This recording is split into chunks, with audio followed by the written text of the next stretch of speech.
Hai, welcome back to Promkes Baniola. Tahukah kamu, ketika batuk ataupun bersin, kita akan memercikan ribuan bahkan jutaan partikel bakteri penyakit. Oleh karena itu, kita wajib menerapkan etika batuk dan bersin agar kita tidak menyebarkan penyakit ke lingkungan sekitar kita.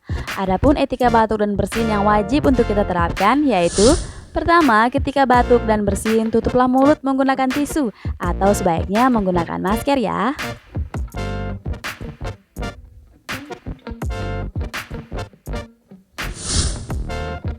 Kedua, jika lupa membawa tisu ataupun masker, tutuplah mulut menggunakan lengan atas baju.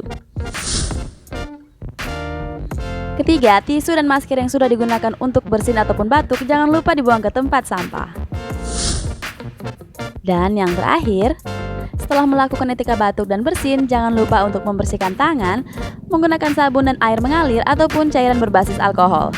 Terima kasih dan jangan lupa untuk selalu menerapkan hidup bersih dan sehat. Salam sehat!